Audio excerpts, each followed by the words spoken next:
After meeting Nawaz Sharif's advisor Sartaaj Aziz, the separatist Saeed Ali Geelani has once again spouted venom. In fact, he is stating that guns could be one of the options for the permanent solution of the Kashmir issue, besides other political means. Well, as far as Mr. Saeed Ali Shah Geelani is concerned, he has been advocating violence as the only option that he has for meeting what he says the aspirations of the people of Jammu and Kashmir. And it's not new.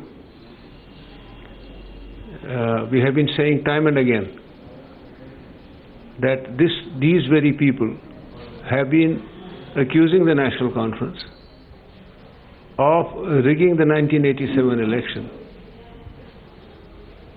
despite the fact there is no evidence to the contrary. As far as we are concerned, 1987 election has been as fair as any other election because it is held by an independent body called the Election Commission of India. We have been saying that they raised gun to capture power and dislodge National Conference. Now they are coming up with a different story, that the gun is there for the resolution of the Kashmir problem. This is quite a worrisome situation, and it smacks of a very serious lack of clarity on the part of Congress-led UPA government at the center, which has wittingly or unwittingly sent out a very dangerous message that there is a premium on anti-India activism, on anti-India militancy, and people like Geelani, when they speak the language of separatism, they are treated with kid gloves by the government of India. And unfortunately, the so-called Kashmir-centric mainstream parties operating in Jammu and Kashmir also get in the trap of competitive separatist politics on the eve of election. And in fact, what's the latest on that developing story? Let's get in a word from Pradeep, who's joining us on the phone line. Pradeep, Geelani is talking the language that, he's used to talking earlier also. But the big question is, what about Omar Abdullah? Will he be able to justify his release now? You're absolutely right, because this is something not new, because Geelani had been saying this for the last so many years.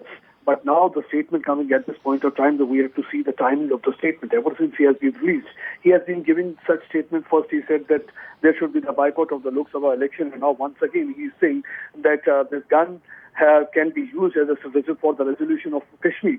And he is trying to just equate them with Bhagat Singh and other freedom fighters for the independence movement without realizing that what actually the Bhagat Singh and other had been talking about. So what we have seen, that even the Omar Abdullah government, they have also been towing the soft separatist lines. When the elections are coming closer, we have seen that the voices become shriller. Everybody starts looking at their Kashmir constituencies. In the process, at times, they try to compete with the separatists. That is what actually is happening in the Kashmir for the last few months. And even recently, the BJP had also accused Omar Abdullah of giving certain statements where he has even spoken about the decision, though he cleared later that he didn't mean that. But there had been certain confusing statement that has been coming from the government side, also not taking any action against the separatist leader. Even opposition has accused Omar Abdullah government of just letting out Saeed Ali Shah Geelani at a time and making him give such a statement, because they know that if the participation of the voters will be less, that is really going to help the cadre-based party like National Conference. They had been accusing Geelani of just trying to run the campaign for the National Conference government. They feel that there is a kind of a absolutely between the Omar Abdullah government and Geelani, they almost are having a kind of a similar line on this issue. Now it has to be seen what actually the action Omar Abdullah government is saying. Though Mustafa Kamal, I spoke to a short while back, he criticized. He said that Ghana is no solution and they are basically trying to befool the people of Kashmir.